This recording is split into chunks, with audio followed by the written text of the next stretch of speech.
Buenos días, Doc. Buenos días. Muchachos, ¿cómo están? Buenos días a todos y a todas.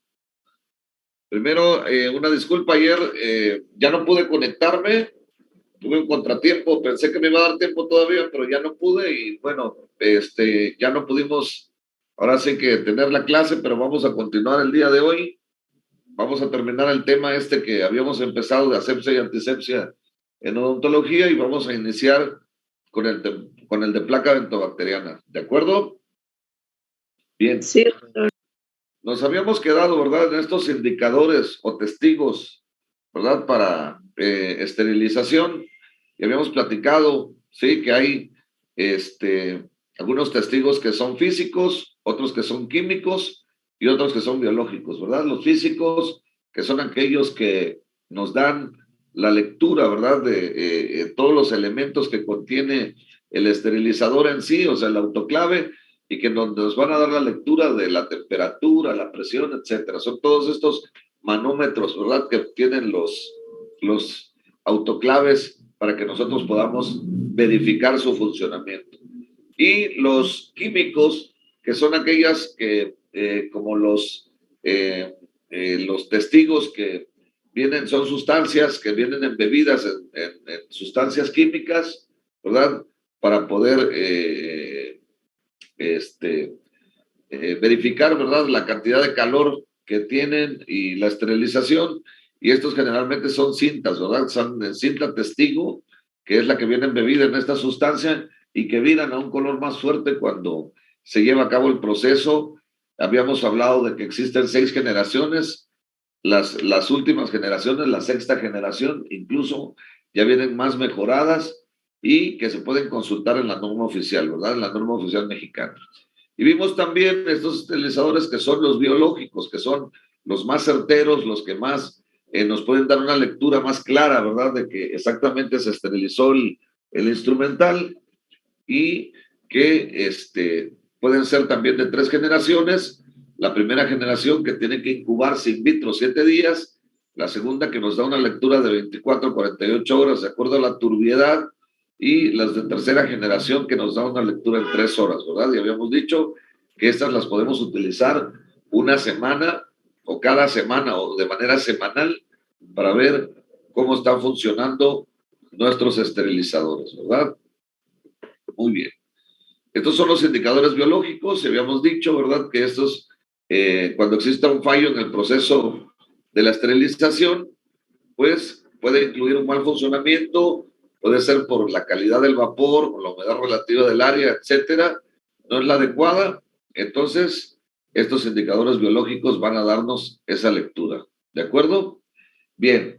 En el proceso de almacenamiento, que es lo que nos faltaba comentar, ¿verdad?, a través de que ya se procesó todo esto, ya hicimos la desinfección del material con la tira con la cubeta, perdón, de ultrasonido, ya lo secamos, lo embolsamos en las bolsas de polipropileno, que ya las vimos también, cómo se utilizan y cuáles son, ¿verdad?, sus características, que nos permiten también a través de estas bolsas organizar nuestro instrumental, ¿verdad?, por las fases operatorias que vayamos a ocupar, etcétera, ¿verdad? Ya lo metimos al esterilizador, ya les pusimos su indicador para ver que el esterilizador esté cumpliendo realmente con su función, ya terminó el periodo de secado, ahora lo vamos a retirar y lo vamos a almacenar, ¿verdad? Les había mencionado de que es importante ponerle la fecha de esterilización a ese paquete, sobre todo si no los utilizamos frecuentemente. Hay que ponerle la fecha y si pasan 2 semanas o 15 días sin que hayamos utilizado este instrumental, pudiera ser necesario, ¿verdad?, volverlo a esterilizar. Pero generalmente si lo guardamos, ¿verdad?, en un recipiente, un contenedor, generalmente de plástico, estos de topper, venden unas tinas grandes con tapa y los vamos clasificando por áreas operatorias, nos puede durar más de 2 semanas, ¿verdad? En un lugar limpio, ¿verdad? Y que esté separado del calor, es decir, un lugar fresco para que no se deteriore estas bolsas, ¿verdad? Muy bien. Y ya para terminar, ¿verdad?, este tema tan interesante que estuvimos platicando respecto de de la asepsia y antisepsia en odontología. Es muy importante recordar las nuevas consideraciones para la consulta ahora con el COVID, ¿verdad? Y son estas que estamos viendo en la diapositiva, la voy a poner en grande para que la puedan apreciar mejor, ¿verdad? Y son precisamente estos puntos que nosotros debemos de considerar ahora, ¿verdad? Para atender a los pacientes, no solamente ahora con el COVID, sino ya de manera rutinaria en el consultorio, ¿verdad? Eh, y el primer punto es precisamente el establecer una agenda inteligente, minimizando los tiempos de permanencia en la sala de espera. Esto es muy importante. Sobre todo si el consultorio no está debidamente ventilado, si no tenemos una sala de espera amplia, ¿verdad? Hay que establecer una agenda inteligente para que los pacientes, ¿verdad?, no estén acumulándose en esta área y si están muy juntos, pues obviamente constituir un riesgo para que puedan enfermar, sobre todo de COVID. Entonces, establecer una agenda inteligente, minimizando los tiempos de permanencia en la sala de espera es muy importante. Determinar mecanismos de recepción de pacientes, elevando la calidad del diálogo y minimizando el contacto físico necesario. Ahora estuvo, ¿verdad?, muy de moda el hecho de que se pudieran hacer incluso consultas vía telefónica para que el paciente no tuviera que venir al consultorio a menos que realmente necesitara, ¿verdad?, un tratamiento importante. En este sentido, hay que darle instrucciones claras a los pacientes para que se pueda minimizar el contacto físico innecesario, guardar la sana distancia, etcétera, ¿verdad? Pero esto es algo también muy importante. Mantenga constante información al paciente sobre los protocolos y condiciones de higiene que se siguen en su clínica o consultorio. Esto es muy importante, ¿verdad? El lavado de manos, el hecho de que al paciente se le sanitice antes de ingresar, aunque está comprobado, ¿verdad?, que realmente el virus del COVID-19 es un virus aéreo. Esto quiere decir que estas consideraciones de los tapetes, ¿verdad?, para limpiar los zapatos o las sales cuaternarias para sanitizar la ropa de los pacientes, pues sirven realmente de muy poco, ¿verdad? Realmente el asunto tiene que ver más con el uso correcto de un cubrebocas que tape de la nariz a la barbilla y además lavado de manos, que son los más importantes. Y estos son los protocolos de higiene que debemos de tener en el consultorio. Agradecer al paciente su puntualidad y planificar hasta donde sea posible su operación para evitar retrasos y esperas no convenientes, ¿verdad? Decirle al paciente que su cita es a tal hora, que trate de llegar 5 minutos antes. Hay que planificar lo que vamos a hacer con el paciente, el tratamiento que le vamos a hacer para evitar retrasos y que los pacientes no se estén, ¿verdad?, cruzando en la sala de espera para evitar, ¿verdad?, este contacto que pudiera generar riesgos. Exhortar a los pacientes para evitar acudir a la consulta cuando detecta algún problema o enfermedad de las vías respiratorias y agradecer su cancelación oportuna, ¿verdad? Esto es también un dato interesante e importante. Si el paciente tiene algún síntoma, ¿verdad? En este sentido, conocemos los síntomas característicos, sobre todo de COVID-19, dolor de garganta, dolor de cabeza, ¿verdad?, fiebre, pero también hay que recordar que existen otros síntomas que no son muy típicos, pero que también pudiera presentar el paciente, ¿verdad? Diarrea, dolor de cuerpo, confusión, etcétera, ¿verdad? Hay otros dificultad respiratoria, etcétera, ¿verdad? Hay otros síntomas que también se pueden confundir, inclusive hay algunos datos, ¿verdad?, de que en COVID algunos pacientes presentan rash o ronchas, ¿verdad?, de salpullido en las manos y en el tórax, que también puede ser un signo de COVID-19. Luego, entonces, hay que explicarle a los pacientes cuáles son los síntomas y si pudiera tener algún problema, ¿verdad?, mejor que, pueda cancelar la consulta, ¿verdad? Eso es algo muy importante. Bien, también, ¿verdad?, establecer mecanismos claros y estrictos de esterilización y limpieza, que es lo que acabamos de comentar, que permitan que el paciente, ¿verdad?, note la ruptura del sellado higiénico antes de iniciar su revisión y tratamiento. Lo hemos comentado ampliamente, ¿verdad? Dentro del consultorio, perdón, el paciente debe ver cuando nosotros abrimos esta bolsa de polipropileno donde está nuestro instrumental, sobre todo de exploración, para que el paciente vea que está debidamente esterilizado, ¿verdad? Esterilizado para que no corra ningún riesgo y tenga un poquito más de confianza el paciente, que no, y también nosotros la seguridad de que no vamos a realizar una infección cruzada con esos pacientes. Evitar factores de riesgo dentro de su área operativa, como tazas de café o bebidas no cubiertas. Por el momento, evite revistas en la sala de espera. Todo esto es muy importante. De por sí, nosotros ya habíamos recomendado anteriormente y antes del COVID no ingerir alimentos dentro del consultorio, ¿verdad?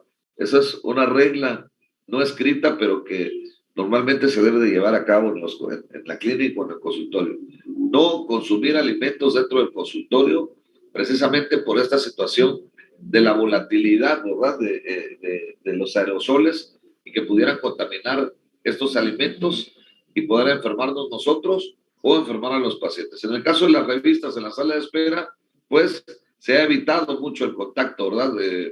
Físico y la sanitización, aunque vuelvo a repetir, no es el mecanismo, digamos, o es muy reducido el espectro de contagio de COVID-19 a través de estas de estos productos, ¿verdad? Como del contacto más bien, A través de estos virus objetos. aéreos.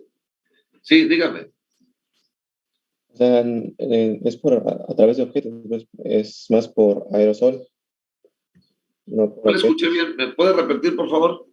Que es más por aerosol que por Sí, objetos el contagio. Entonces, no, pues no habría mayor riesgo si hay revistas, ¿no?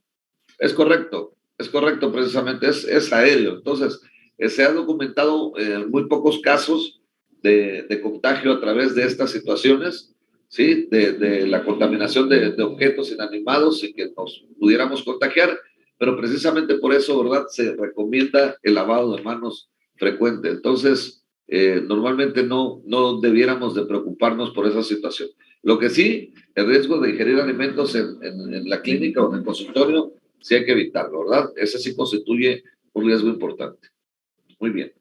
Limpiar y desinfectar todos los equipos electrónicos antes y después de recibir la visita del paciente, sobre todo, ¿verdad? Los que se encuentran dentro del área operatoria y a 2 metros del área, ¿verdad? O de la unidad dental donde estamos trabajando. Pero sí es importante limpiar y desinfectar frecuentemente o 2 o 3 veces durante la jornada estos equipos, ¿verdad? Independice lo posible su área de caja para evitar el manejo de dinero o tarjetas por parte de su personal operativo. También esta lo podemos relajar un poco ya con el conocimiento que tenemos. Sin embargo, ¿verdad? Si es posible, ¿verdad? Por el contacto cercano a la hora de cobrar con los pacientes, también hay que realizarlo, ¿verdad? Es decir, evitar en lo posible esas situaciones. Ya a través de transferencias o a través de otros mecanismos se puede, ¿verdad?, realizar el pago de las consultas. Mantener un expediente actualizado a sus pacientes y revisar sus antecedentes preferentemente antes de su atención. Y esto tiene que ver precisamente con, ¿verdad?, los aspectos que veíamos anteriormente de la categorización de pacientes, ¿verdad? De los de rutina, de los de riesgo y de los de alto riesgo. Hablábamos de que hay que llenar la cédula o cuestionario y esto es a lo que se refiere a este punto de mantener el expediente actualizado de todos los pacientes. Prefiere el uso de insumos higiénicos de probada calidad en el mercado, eso también es importante. Sabemos que el jabón, ¿verdad? Debe ser líquido y para la desinfección debemos de utilizar o hipoclorito, ¿verdad? O glutaraldehído en este caso, pero para los muebles con hipoclorito de sodio es suficiente, ¿verdad? Para poder hacer la limpieza.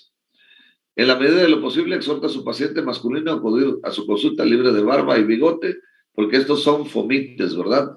Fomite es todo aquello que pueda retener, ¿verdad? Partículas o bacterias, ¿verdad? En el caso, por ejemplo, de la barba o el bigote, que son fomites en donde ahí se pueden, de alguna manera, ¿verdad? Guardar estos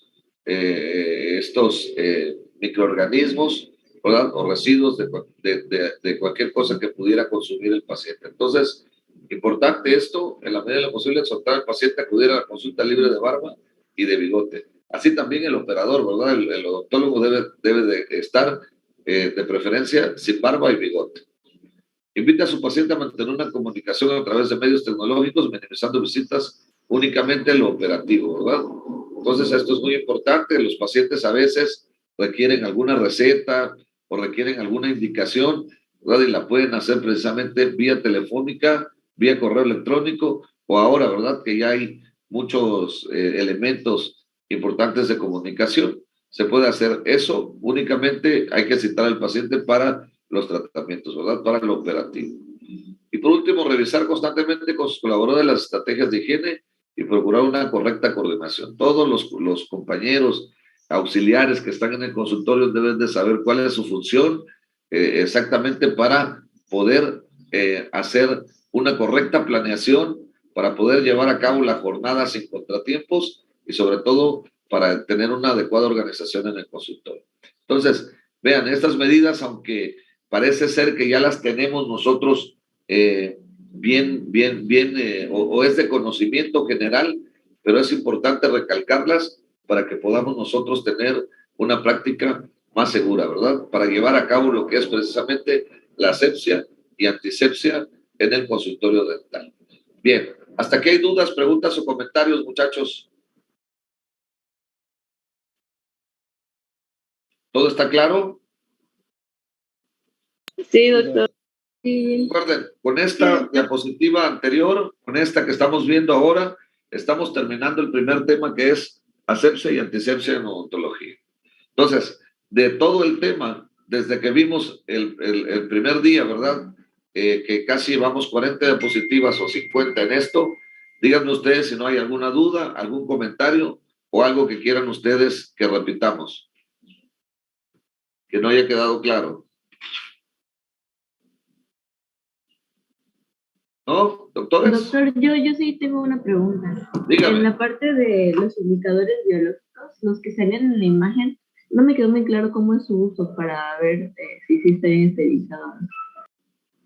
Discúlpeme, es que aquí donde estoy hay un poquito de ruido. Si me pueden hablar un poquito más fuerte, se lo agradeceré. Si me puede repetir, por favor, la pregunta. Ah, sí. En la parte de los indicadores biológicos, los que salían en la imagen, que son creo que químicos, bueno, biológicos químicos, los que son como líquidos, esos no me quedó muy claro su uso. Indicadores biológicos, estos. Sí, esos. Ajá, porque el de la cinta testigo. Claro, doctora. O sea, lo de la cinta testigo sí, pero lo de o sea, el indicador que aparece en la imagen, que son como líquidos, esos. No me quedó muy claro cómo se emplean. ¿Estos? Sí. ¿Estos que estamos viendo en la pantalla? Sí. Perfecto. Estos son indicadores biológicos. Hay que recordar que estos indicadores, ¿verdad? Contienen dos elementos importantes. Uno que son esporas, ¿verdad? Que están atenuadas o que ya fueron tratadas en el laboratorio para quitarle su patogenicidad, ¿verdad? Esto se puede hacer en el laboratorio únicamente. ¿Sí? Lo que hacen es, ponen estas esporas y le ponen un líquido, ¿verdad? También que es reactivo, es decir, como la reacción antígeno-anticuerpo, ¿sí? Parecido, esto es únicamente para explicarlo, ¿verdad? La espora al estar en contacto con el líquido reacciona, ¿verdad? Reacciona y entonces el líquido cambia de color. En este sentido, por ejemplo, ustedes están viendo estos viales. El vial es precisamente el contenedor de vidrio, ¿sí? Y en este contenedor vienen, aquí se puede observar mejor una parte de la separación de lo azul, ¿verdad? Con lo claro.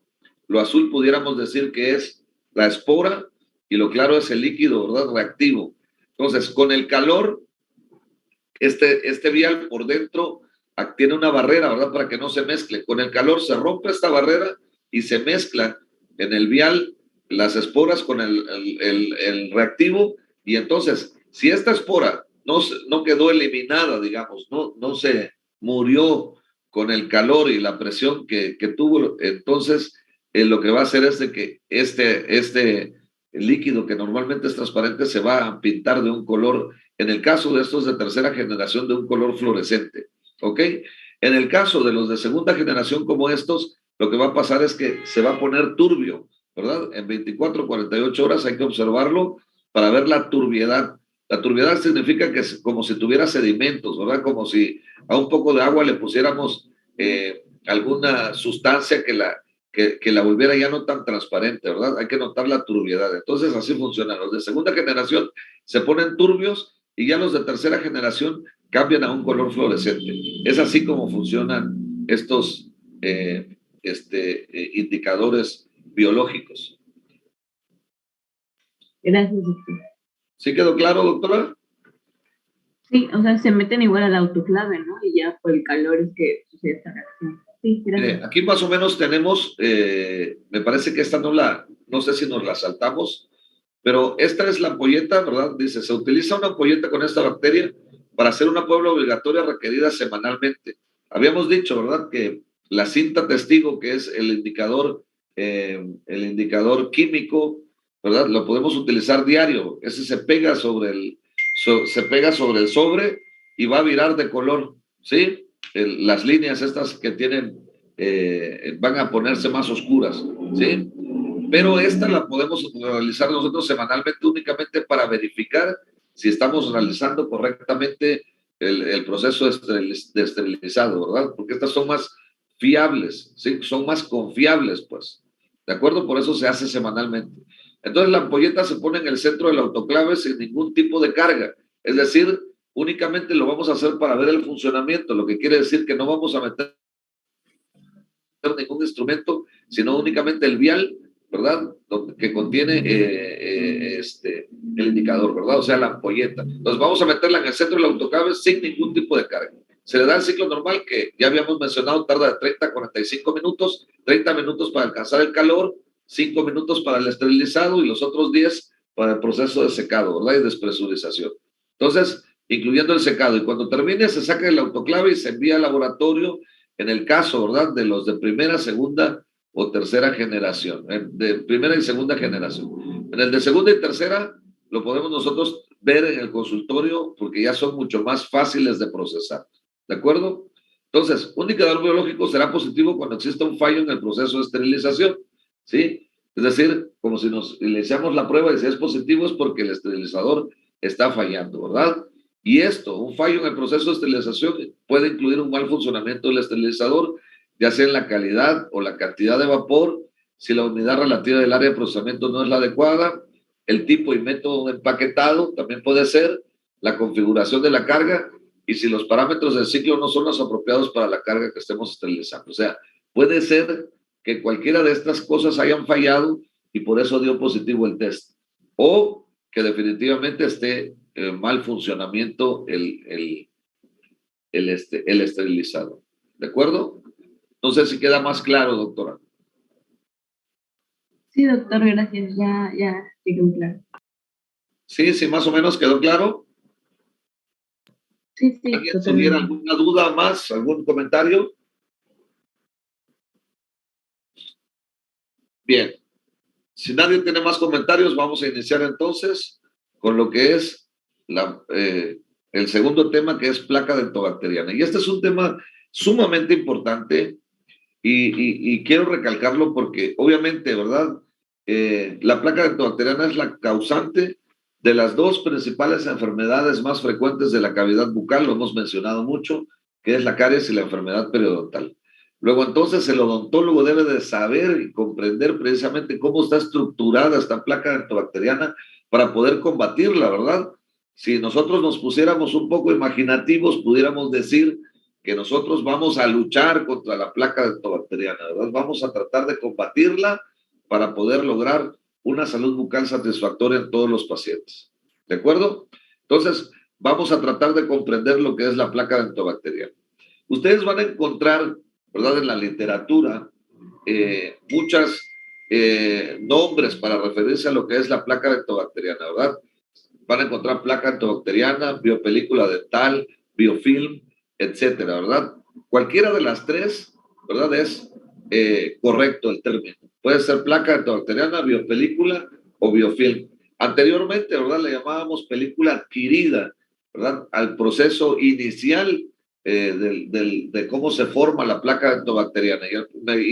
Y llamo proceso inicial porque inmediatamente después del cepillado, gracias a las proteínas que contienen la saliva, ¿verdad? Y que obviamente están en contacto directo con los órganos dentarios, se empieza a formar, ¿verdad? A través de una carga electrostática, se empiezan a pegar, ¿verdad? O se forma esta película de proteínas sobre la cual se van a adherir estas bacterias que en su momento van a conformar lo que es la placa dentobacteriana, ¿verdad? Pero bien, entonces podemos nosotros decir que la placa dentobacteriana es un término general, ¿verdad? Que nosotros lo ocupamos para definir a esta comunidad microbiana compleja que se encuentra en la superficie dental y que está alojada en una matriz de polímeros de origen bacteriano y salival, ¿verdad? Vean qué importante. Comunidad microbiana quiere decir que es un nicho ecológico, ¿verdad? Hay diferentes bacterias, por eso se llama comunidad, ¿sí? Compleja, porque tiene muchas especies diferentes de bacterias en esta comunidad que se está formando, ¿verdad? Que se encuentra en la superficie dental, no solamente en la superficie dental, ¿verdad? También se puede alojar en prótesis, sobre la lengua, sobre las encías, etcétera, ¿verdad? La placa dentobacteriana se puede formar o se puede coleccionar en diversas zonas de la boca, no solamente en los órganos dentarios, pero es ahí en los órganos dentarios donde por su acción tienen mayor relevancia, ¿verdad? Alojada en una matriz de polímeros de origen bacteriano y salival. Esta matriz se refiere, ¿verdad?, a el vehículo donde ellos están embebidos, es decir, como vehículo me refiero a que está como gelatina donde están ellos, o su hábitat donde ellos están conviviendo, ¿verdad? De origen bacteriano y salival. Mencionábamos hace un ratito, ¿verdad? Que gracias a las proteínas salivales es posible que éstas se puedan adherir a los órganos dentarios. Entonces, placa dentobacteriana es el término general para definir a la comunidad microbiana compleja que se encuentra en la superficie dental, alojada en una matriz de polímeros de origen bacteriano y salival, ¿verdad? Normalmente nosotros las podemos ver como acumulaciones visibles en la superficie de los dientes, ¿verdad?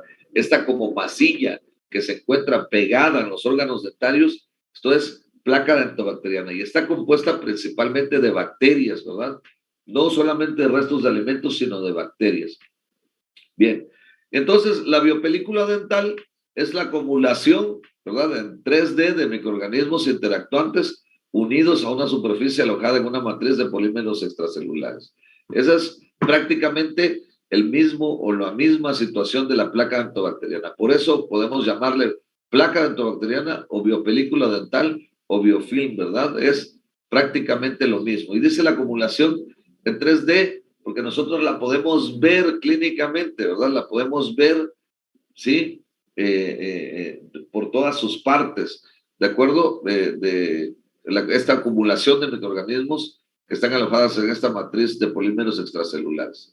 Entonces, vamos a ver precisamente lo que es la definición de placa dentobacteriana ahora. Ya vimos el contexto y ahora vamos a ver la definición de lo que es la placa dentobacteriana. Y esto es algo que créanme, muchachos, yo lo pregunto en examen profesional y algunos de sus compañeros no me pueden decir la definición de placa dentobacteriana. Y por supuesto, ¿verdad?, que eso es inaceptable en un odontólogo. El odontólogo debe de saber y de conocer perfectamente a su enemigo, que en este caso es la placa dentobacteriana. ¿De acuerdo? Y entonces podemos decir que la placa dentobacteriana es una masa blanda, tenaz y adherente de colonias de bacterias que se coleccionan sobre la superficie de los dientes, la encía y otras superficies bucales como prótesis cuando no se practican métodos de higiene bucal adecuados. Vean qué importante. Masa blanda, ¿verdad? ¿Cuáles son? O sea, si nosotros desmembramos este concepto en sus partes, vamos a ver, ¿verdad?, que es por sus características físicas y clínicas que nosotros podemos ver, es una masa, ¿verdad?, que se encuentra que es blanda, ¿verdad?, y que se encuentra tenazmente adherida sobre la superficie de los dientes. Esto quiere decir que no, ¿verdad?, se puede retirar con el enjuague vigoroso, sino que se tiene que realizar a través del cepillado, ¿verdad?, para poder retirarla. Entonces es una masa blanda, tenaz y adherentes de colonias de bacterias. ¿De qué está formado? De bacterias, ¿verdad? Muchas colonias de bacterias. De hecho, cuando nosotros hacemos el recuento de las bacterias, lo hacemos a través de unidades formadoras de colonias, ¿verdad? Unidades formadoras de colonias. Eso es como nosotros podemos indicar la cantidad de bacterias que existen en un gramo de placa, por ejemplo, ¿sí? Y que se coleccionan sobre la superficie de los dientes, la encía y otras superficies bucales como prótesis, ¿verdad? Cuando no se practican métodos de higiene bucal adecuados. Entonces, esto es pregunta de examen, ¿sí? ¿Cuál es, diga la definición de placa dentobacteriana? Es esa masa blanda, tenaz y adherente de colonias de bacterias que se colecciona sobre la superficie de los dientes y la encía y otras superficies bucales cuando no se practican métodos de higiene bucal adecuados, ¿verdad? Y en el contexto de la caries, como dice la diapositiva, placa dental o biopelícula dental son sinónimos y significa la acumulación visible de microorganismos asociados con la sustancia intercelular de los dientes. Aquí estamos viendo, ¿verdad? Un ejemplo claro de lo que es la placa dentobacteriana, aquí en los dientes superiores. Y vean cómo cerca de la encía se puede observar esa masa blanda, ¿verdad? Tenaz adherente de colonias de bacterias, ¿sí? En el contexto de la caries, como dice, ¿verdad? Son los microorganismos que nosotros podemos ver. Estos son miles de millones de microorganismos. Más que restos de alimentos, son microorganismos los que estamos viendo, ¿verdad? En los pacientes que tienen mucha placa dentobacteriana, ¿verdad? Los pacientes que no se cepillan frecuentemente los dientes. Y esto donde está señalando la flecha, ¿verdad? Hay una diferencia sustancial entre estas dos situaciones. Este es el sarro o tártaro dentario, ¿verdad? Placa dentobacteriana es la masa blanda y el tártaro dentario es esta placa dentobacteriana, pero mineralizada, ¿verdad? Dura. Es lo que nosotros conocemos como sarro o tártaro dentario y que es lo que ustedes van a aprender a retirar con sus equipos de ultrasonido, ahora que ya los pidamos y que podamos realizar las prácticas de simulación, ¿verdad? Esto es lo que es el sarro dental. ¿Qué es el tártaro dental? Que es el término correcto, no sarro, ¿verdad? Sarro es el que se forma en el tubo del agua, ¿verdad? En otras circunstancias, ¿verdad? Pero esto es tártaro, esa es la definición o la denominación correcta, tártaro dentario, ¿verdad? Y no es más que placa dentobacteriana solidificada, mineralizada, ¿verdad? Y esta se mineraliza a través de la saliva, ¿verdad? Por eso normalmente cuando nosotros o cuando nosotros busquemos dentro de nuestros pacientes al hacer un proceso de exploración, vamos a revisar, ¿verdad? O vamos a ver que en las zonas donde normalmente, ¿verdad? Tienen su salida los conductos salivales mayores, generalmente es allí, son las zonas donde se acumula el tártaro o el sarro dental, ¿verdad? Tártaro dentario, que es el término correcto. Bien, preguntas, muchachos, dudas o comentarios. ¿Todo bien? Todo bien, Doc. Continuamos entonces. Como mencionábamos hace un ratito, ¿verdad? La placa dentobacteriana es la responsable de las dos enfermedades bucales más prevalentes, como son la caries y la enfermedad periodontal. Por lo tanto, la remoción de placa y su control deben ocupar un lugar preponderante en cualquier programa preventivo, ¿verdad? Nosotros podemos y vamos a ser capaces al terminar este tema, ¿verdad? De poder establecer un programa de control de placa dentobacteriana adecuado para cada paciente, ¿verdad? ¿Y esto qué significa? Significa, ¿verdad?, que nosotros vamos a poder indicarle al paciente qué tipo de cepillo debe utilizar, qué tamaño de cepillo, cuál es la técnica de cepillado adecuada para él, de acuerdo a su edad, a sus características y a sus habilidades motoras, ¿verdad? De acuerdo a sus condiciones. ¿Qué tipo de enjuague bucal? Porque también la placa dentobacteriana se puede controlar químicamente, ¿verdad?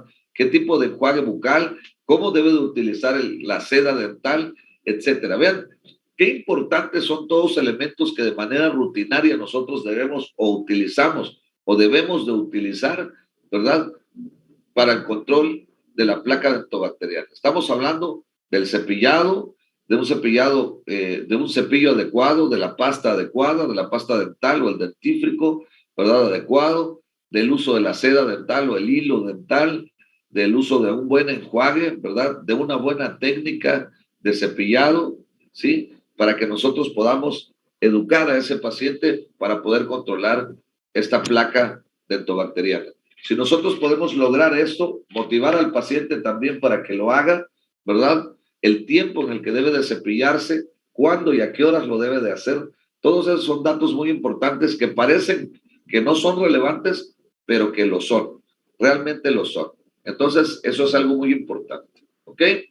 Entonces, ¿Cómo está compuesta la placa lactobacteriana? Pues básicamente está compuesta de bacterias, ¿verdad?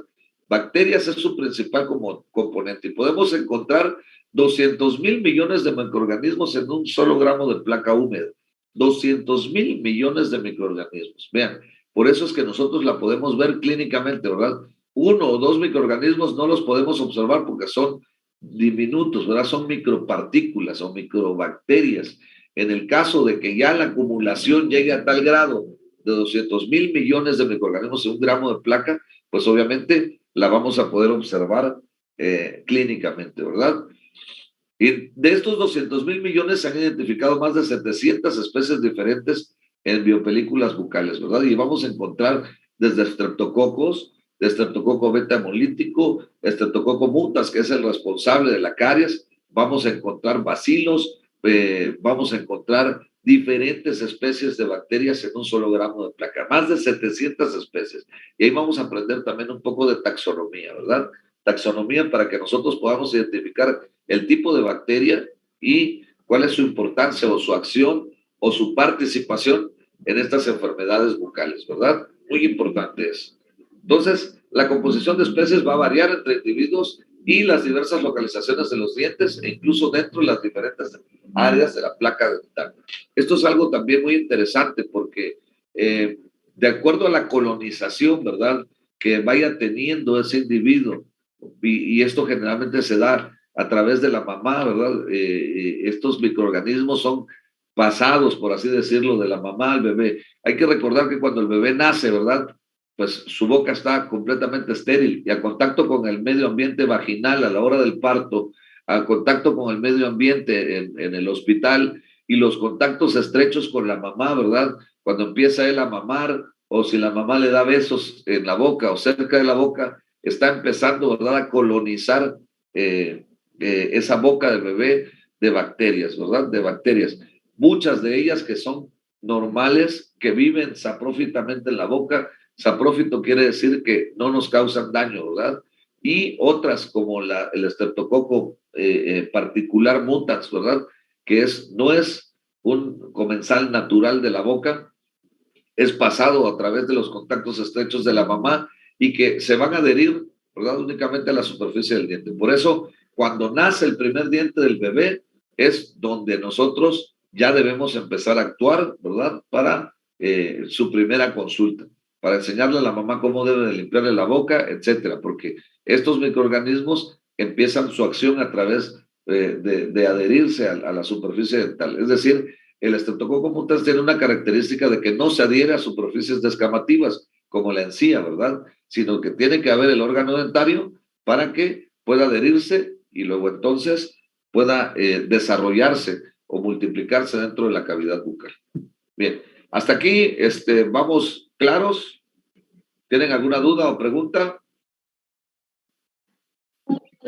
No, doctor, ninguna. Vamos bien, doc. Muy bien. Vamos a dejar la clase hasta aquí el día de hoy. Mañana vamos a seguir viendo algo de placa lactobacteriana, su composición y estructura, ¿sí? Y vamos a continuar. Me gustaría que ustedes leyeran un poquito para que pudiéramos realizar una especie de preguntas y respuestas, algo más dinámico para que se vaya entendiendo más el tema, ¿de acuerdo? Mientras tanto, por favor, si no hay preguntas o comentarios, nos vamos a estar saludando el día de mañana. ¿De acuerdo, muchachos? Está bien, doctor. Sí, doctor. Hasta mañana, doctor. Hasta mañana. Bueno, cuídense mucho, por favor, y nos vemos.